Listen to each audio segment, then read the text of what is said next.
السلام علیکم ورحمۃ اللہ وبرکاتہ۔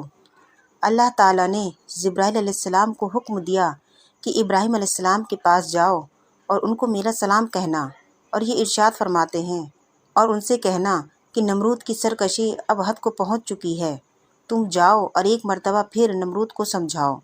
چنانچہ ابراہیم علیہ السلام شہر بابل پہنچے اور یہاں آ کر دیکھا واقعی نمرود کا دماغ بالکل خراب ہو چکا ہے۔ وہ یہ سمجھتا ہے کہ اس نے آسمان خدا کو شکست دے دی ہے۔ چنانچہ ابراہیم علیہ السلام نمرود کے پاس گئے اور کہا کہ اے نمرود، خدا وحدہ لا شریک پر ایمان لا اور ان کی عبادت کر۔ یہ سن کر وہ ہنسا اور ہنس کر کہا کہ اے ابراہیم، میں نے تیرے خدا کو قتل کر ڈالا، اور دیکھ یہ تیر خون آلودہ موجود ہے۔ اس پر ابراہیم علیہ السلام نے کہا کہ خدا کو مارنا تو دور، اس کے حکم کو کوئی نہیں پھیر سکتا۔ اس پر نمرود نے کہا کہ تمہارے خدا کے پاس کوئی فوج و سپاہی ہے یا نہیں؟ یہ سن کر ابراہیم علیہ السلام نے کہا کہ اس کی مخلوق کے لشکروں کی تعداد کوئی نہیں بتا سکتا اور نہ کوئی جان سکتا ہے کہ اس کے پاس کس قدر لا تعداد لشکر ہے۔ نمرود نے کہا کہ تیرے خدا کے پاس فوج و سپاہیوں کے نام پر ایک مچھر بھی نہیں۔ نمرود بہت طعنے دے رہا ہے اور کہہ رہا ہے کہ ابراہیم، میں اپنی فوج و سپاہی میدان میں لا رہا ہوں اور تجھے آگاہ کرتا ہوں کہ تو اپنے خدا سے کہہ کر اس کے پاس قوت ہو تو اسے میرے مقابلے میں بھیجے، پھر میں دیکھتا ہوں کہ کسے فتح ہوتی ہے۔ چنانچہ نمرود کی جتنی بھی فوج و سپاہی تھے سب سینکڑوں میل کے میدان دل بدل افواہ سے لبریز ہو گئے، اور پھر حضرت ابراہیم علیہ السلام کو نمرود نے اس میدان میں بلوایا اور دکھا کر کہا کہ دیکھو میری عظیم الشان طاقت اور قوت، اب بھی مان لو میری خدائی، اور اگر نہیں مان تو کہو اپنے خدا سے کہ میری فوج کے مقابلے اپنی فوج بھیج دے۔ ابراہیم علیہ السلام نے اپنے دونوں ہاتھ اٹھا کر اللہ سے دعا کی۔ اللہ تعالیٰ نے آپ کی دعا قبول کی، اور اسی وقت ملائکہ کو حکم ہوا کہ اے ملائکہ، کوہ کاف کی فلاح وادی میں سے ایک مہین سوراخ سرزمین بابل کی طرف کھول دو، اور وہاں سے اتنی مقدار میں مچھروں کو نکال دو، اور ان سے کہہ دو کہ آج تمہارا رزق معبود کے دسترخوان پر نہیں ہے بلکہ نمرود کے میدان میں تمہارا رزق اتارا ہے۔ اللہ اب جو اس سوراخ میں سے مچھر نکلے ہیں اور آنن فانن میں نمرود کے تمام لشکروں پر مچھروں کے دل بدل آ کر چھائے ہیں کہ دن میں کالی رات ہو گئی۔ یہ دیکھ کر حضرت ابراہیم علیہ السلام نے کہا کہ نمرود ہوشیار ہو جا کہ میرے معبود کا لشکر آ گیا ہے، اور تو بہت کہا کرتا تھا کہ تیرے خدا کے پاس فوج سپاہی کے نام پر ایک مچھر بھی نہیں۔ لے اب تو اپنی فوج سپاہی اور اپنے لشکروں کو میرے معبود کی ایک ادنا فوج سے بچا۔ نمرود یہ حالت دیکھ کر کہنے لگا کہ ان مچھروں کو اڑا دینا بھی کوئی بڑی بات نہیں ہے۔ نمرود نے اپنی فوج کو حکم دیا، فرارے اڑاؤ اور نکارے بجاؤ اور گل مچاؤ، ابھی یہ مچھر بھاگ جائیں گے۔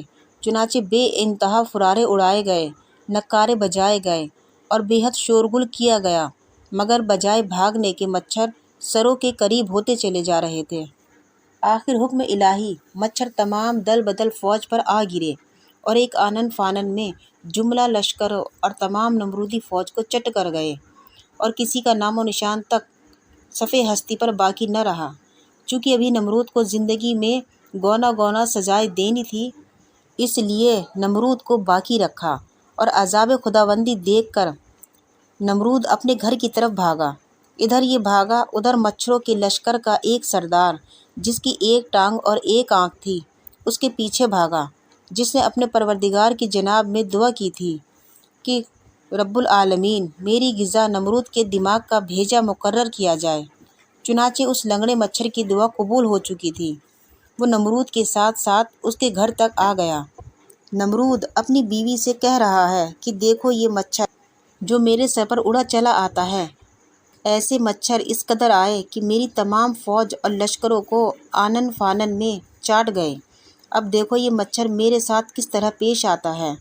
وہ یہ بات کہہ ہی رہا تھا کہ اتنے میں وہ مچھر نمرود کی ناک میں اندر چلا گیا اور فوراً دماغ میں جا کر اس کا بھیجا چاٹنا شروع کر دیا، جس کی وجہ سے نمرود کی بری حالت ہو گئی۔ وہ کبھی کھڑا ہوتا، کبھی بیٹھتا، کبھی لیٹتا، کبھی کروٹیں بدلتا، مگر کسی پہلو اسے چین نہیں آتا۔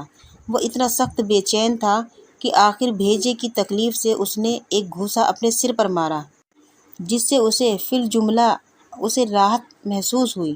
اب اس نے چند آدمی اس خدمت پر مقرر کیے کہ جو ہر آن اس کے سر پر گھوسے اور کوبے مارتے۔ جب سر پر چوٹ پڑتی تو وہ آرام ملتا، اور جب ان کا ہاتھ رکتا تو نمرود مچھلی کی طرح تڑپنے لگتا۔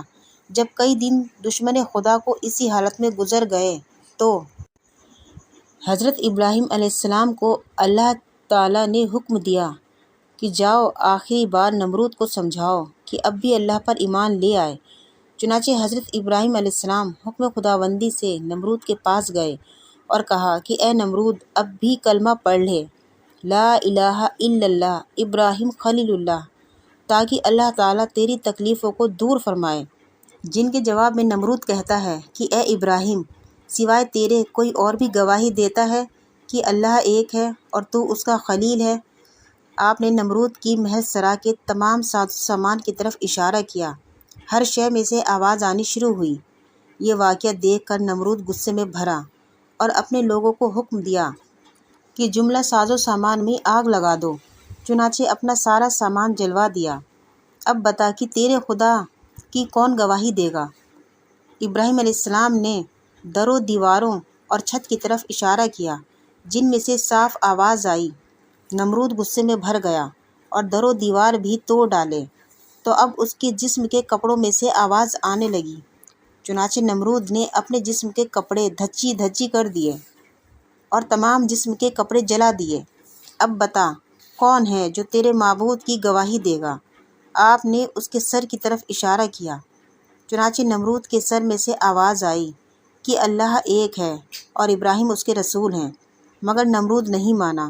اسی وقت جبرائیل علیہ السلام تشریف لائے۔ ابراہیم علیہ السلام سے کہا کہ موت کے وقت بڑے بڑے کافر بھی ڈرتے ہیں اور ایمان لے آتے ہیں، مگر یہ ظالم ناسمجھ اس وقت بھی نہ ڈرا اور ایمان نہ لایا۔ اے ابراہیم، اب تم اس کے پاس سے ہٹ جاؤ، کیونکہ اس پر عذاب آنے والا ہے اور یہ ہلاک ہو جائے گا۔ چنانچہ ایک غلام جو نمرود کے سر پر موگریاں مار رہا تھا، اس نے ایک موگریاں اس زور سے نمرود کے سر پر ماری کہ لعین کا بھیجا نکل پڑا، اور وہ مچھر جو مچھر کی برابر نمرود کی ناک میں داخل ہوا تھا، چڑیا کے برابر ہو کر نمرود کے دماغ سے نکل کر اڑا۔